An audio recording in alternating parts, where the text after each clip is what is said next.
The open beta for the new Skate game has been out for about 2 weeks now, and I've clocked about 16 hours in the past few days. Over these past few days, I found myself really enjoying the game. The skating feels nice, pulling off combos and trick sequences feels rewarding, and the daily challenges littered throughout the map adds a lot of replayability. However, this new and exciting fun is dotted with bugs and issues. Hey guys, how's it going? My name is Alex Irons, and this is my honest review of Skate. For starters, I'd like to highlight the bugs I found. Bug fixing is a tedious and time-sucking process for developers, so I hope to shed light on why these bugs are happening. The first one I noticed off the bat was the camera reset bug. As a player who plays on the high camera setting, I found it very frustrating when entering a challenge or exiting a challenge, specifically the line challenges, the camera would reset to the default, which is low. The annoyance of this came from not being able to change any of the settings while in a challenge, meaning the affected player would need to leave, change the setting, then restart the challenge. I think this is due to the cinematic intro that plays before each challenge. I'm assuming that when the cinematic camera changes to the player's camera, it resets the setting. Another bug I found when starting a challenge was the quote, waiting for players despite not even being in a party. I found that this bug happens most often when skipping the cinematic intro for the challenge. This bug will fix itself and does not require the player to do anything, but wait for the quote, waiting for players to go away. The last bug that directly affects gameplay was when my screen went black after leaving another player's party. I don't have any footage of this happening and haven't been able to test this any further, but this did happen in the social menu after leaving a party after doing 3 different challenges. This was for the mission about playing with others, so maybe that has something to do with it as well. The bug required me to restart the game to fix this. Another bug I found was in the replay editor, which can freeze and get completely stuck. This really sucks, as capturing a cool moment in the replay editor only for it to completely break is just heartbreaking. The rest of the bugs are small visual bugs, but did require me to fully restart the game to remove them. The first was the quote, return to waypoint text that would permanently be on screen, and the blue and yellow slam crosshair occasionally gets permanently stuck to the ground below the player. This happened during the missions with the voice actors for the text bug and in a slam mission for the slam bug. An honorable mention goes to the goofy looking lighting bug that happens. It happens often enough, I'm sure the developers are aware at this point, but I just laugh every time it happens. Alright, now that we've taken care of the bugs, let's really start talking about Skate. The game begins on a small tutorial island where you learn the basics of the game, after which you get sent to Sand Van, the game's open-world urban environment. Sand Van is a coastal city reminiscent of the West Coast with plenty of real-world skate spots and some of the most absurd trick spots you'll ever see. Sand Van is made up of 4 different sections, and 3 are available at this time. They all have their own XP bar and loot boxes, and each section or neighborhood caps at level 10 in this beta. The character customization not only allows the player to be a self-insert, but allows the players to bring out their more creative side and really lean into the silliness of Skate. The clothing and cosmetics offer a variety of different styles and looks, which works really well with how the game's currency is set up. I find that the loot box system works really well with the daily challenges, as the only way to open loot boxes is with their in-game currency. This currency can only be earned through missions and challenges, adding a lot of replayability. Despite my satisfaction with the loot box system in this beta, I do believe the developers have already stated that they will not be in the game on release. Either way, using an in-game currency largely earned through playing every day will bring players back. However, I feel like I must warn the developers of this cycle. Players will eventually get bored of this. I've already noticed it myself, and after a few hours, I find myself not having anything to do but mindlessly skate around. This isn't a good thing, as players earn literally nothing but the practice from skating itself. That might sound like a good thing, but players won't want to get better at a game that bores them.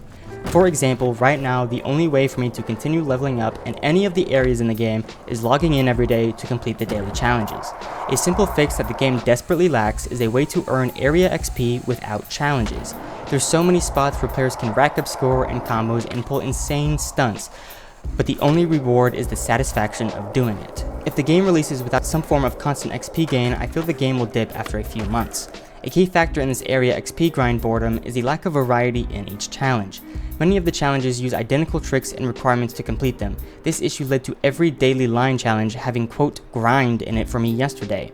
I understand there's only so many things that can have us do with a skateboard, but if 50% of the challenges are just the same in different spots, there's clearly an issue. Another frustrating factor is when the game locks your mission progress behind a specific challenge. There's moments in the main mission, or tutorial if you will, where the game has the player complete every goal in a challenge. This doesn't sound too bad until it's a 27 bearing line challenge, meaning you have to collect all 27 bearings, complete every goal, and not get off your board once. The most insulting thing about this is that it's 9 out of 14 on a mission where you only get the rewards after completing part 14. That's just completely ridiculous. Locking players behind one specific challenge will cause numbers to drop. Imagine you're a new player and haven't played another skate game before. You find yourself struggling with keeping a steady grind but perform well at stunt and flip sequences.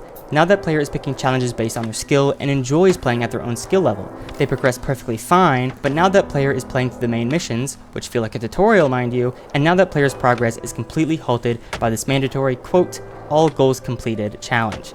Now, I do agree, there needs to be some trial and error aspects to this, but trial and error should never equal frustrating, especially in the main missions. Challenges are not created equally, and there are currently 3 levels and 4 different types: Amateur, Semi-Pro, Pro, Online, Own the Spot, Session, and Slam. I find that the line challenges are significantly less entertaining than the others and will actively skip them after more than 5 tries. I find that the line challenges are too slow, too punishing, and way too frequent. I simply just don't want to play them. Keeping a healthy balance on the amount of each challenge will ensure that each player, regardless of playstyle, has an equal opportunity to earn their daily XP. This would work wonderfully with the constant and steady XP gain I propose, allowing those more casual players who aren't worried about mastering every part of the game will still be allowed to play at their own level. Another addition the game needs on launch is the X-Ray or Hall of Meat mode, where crashing or slamming into anything will either fracture or break your bones. Now, I understand that the in-game lore is a bit different than that, with the Impervatex situation, but this is a crucial part that players loved about Skate 3. Alright, before someone goes raging off in the comments, I'll discuss the voice actors.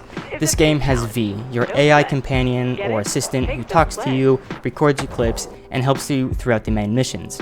If you see any clips of people talking about this game, she will always be mentioned. People really don't like her, and I really can't see why, other than she's, quote, AI.